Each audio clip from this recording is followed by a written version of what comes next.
በኢትዮጵያ ውስጥ በውሃ ሀብት ላይ የሚስተዋሉትን ችግሮች ለመቅረፍ የተለያዩ የጥናትና ምርምር ስራዎች ቢሰሩም በሚፈለገው ልክ ውጤት እያመጡ እንዳልሆነ ይገለጻል። የሐዋሳ ዩኒቨርሲቲና የኢትዮጵያ ውሃ ቴክኖሎጂ ኢንስቲትዩት የጉዳዩን አሳሳቢነት በመረዳት ችግሮቹን ለመቅረፍ የሚያስችል ስራ ላይ ትኩረት አድርጎ እየሰራ ይገኛል። በዚህም ሁለቱ ተቋማት በጋራ ከፍተኛ ገንዘብ በመመደብ በ3 ዓመት የሚጠናቀቅ ፕሮጀክት ላይ የተለያዩ ባለድርሻ አካላት በተገኙበት የማስጀመሪያ መርሃ ግብር ተደርጓል። በማስጀመሪያ መርሃ ግብሩ ላይ በሐዋሳ ዩኒቨርሲቲ ተባባሪ ፕሮፌሰር እንዲሁም መምህርና ተመራማሪ ዶክተር ምህረት ዳናንቾ ከኢትዮጵያ ውሃ ቴክኖሎጂ ኢንስቲትዩት ጋር ባለፉት ዓመታት የተለያዩ የምርምር ስራዎች ማከናወን እንደቻሉ ገልጸው የሰው ኃይል በማስተባበርና ዕውቀትን በመጠቀም ውጤት ማምጣት ይቻላል ሲሉም ተናግረዋል። የመንግስትን የ10 ዓመት ፕላን መሰረት ያደረገ የግብርናውን ምርትና ምርታማነት በተለይ ደግሞ በምግብ ሉዓላዊነት የምናደርገውን ጥረት የሚደግፍ የውሃ ሀብት ላይ ድጋፍ የሚያደርግ የምርምር ስራ ለመስራት ነው ዛሬ አግሪመንት የገባ ነው። አግሪመንቱ ተገብቶ ወደ ላውንቺንግ አሁን ያካሄድ ያለነውና ላውንቺንግ ወርክሾፑ ለሚቀጥሉ 3 ዓመታት የሚቆይ ነው። የኢትዮጵያ ውሃ ቴክኖሎጂ ኢንስቲትዩት ዋና ዳይሬክተር ዶክተር ኢንጂነር ታመነ ኃይሉ እንደ ሀገር ጠንካራ የምርምርና የጥናት ስራዎች ማከናወን ተገቢ ስለመሆኑ አብራርተዋል። በተለይ ታች ላለው ለገጠር ህብረተሰብ ምን አይነት ቴክኖሎጂ ነው ምን ላዳርሰው የሚለውን አንድ ላይ እናያለን። ሌላው ኢንፎርሜሽን ማኔጅመንት ሲስተም እንደሚታወቀው በኢትዮጵያ ውስጥ ብዙ ጊዜ ብዙ ጥናት ይጠናል፣ ብዙ ስራ ይሰራል፣ ግን እነዛ ጥናቶች ተሰብስበው አይቀመጡም።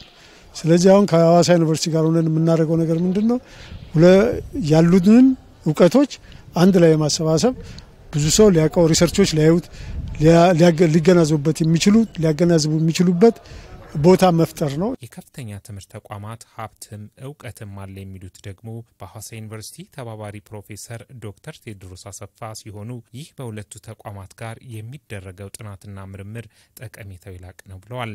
እዚህ ዕውቀትም ሀብትም አለ ዩኒቨርሲቲያችን ውስጥ እዛ ተቋም ውስጥም እንደዚሁ በተወሰነች መጠን ብትሆን የተወሰነች ሀብትና ዕውቀት አለ። ስለዚህ ሁለቱ አብረን ብናመጣ አንደኛ በውሃው ሴክተር በውሃው ዘርፍ ያለውን ችግር ሊፈቱ የሚችሉ አመላካች ሁኔታዎችን ሙሉ በሙሉ ማምጣት እንችላለን። የሐዋሳ ዩኒቨርሲቲ ምክትል ፕሬዝዳንት ዶክተር ኢንጂነር ፍስሐ ጌታቸው በበኩላቸው ዩኒቨርሲቲው በጥናትና ምርምር ስራዎች ላይ በተለያዩ ጊዜያት የተለያዩ ስራዎች ማከናወን እንደቻለ ገልጸው ከ200 ሚሊዮን ብር በላይ ወጪ የተደረገበት የውሃ ሀብት ልማትም ከፍተኛ አስተዋጽኦ እንዳለው ተናግረዋል። ዛሬ የጀመርን ያለነው ከ200 ሚሊዮን ብር በላይ ኮስት የሚያደርግ ኢትዮጵያ ውስጥ የምንጠቀማቸውን የውሃ ቴክኖሎጂዎች ምንድናቸው ኦዲት የማድረግ ስራዎችን እንሰራለን። ያለንና የሌለንን እንለያለን።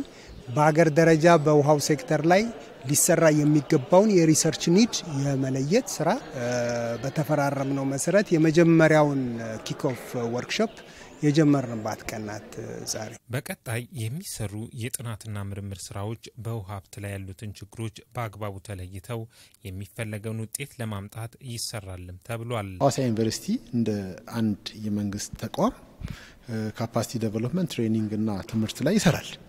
ስለዚህ እነሱ ቴክኖሎጂ ላይ ይሰራሉ፣ እኛ ትምህርትና ካፓሲቲ ዴቨሎፕመንት ላይ እንሰራለን። ህብረተሰቡ ያለው ዕውቀት አለ፣ ያ ዕውቀት መሰብሰብ መቻል አለበት፣ ወደ ቴክኖሎጂ መለወጥ አለበት። ህዝቡ እኮ እንዴት እንደሚቀዳ የራሱ ቴክኖሎጂ አለ። አንድ ቦታ ያለ ቴክኖሎጂ ወደ ሌላ ቦታ ሄዶ ተስፋፍቶ መሰራት አለበት።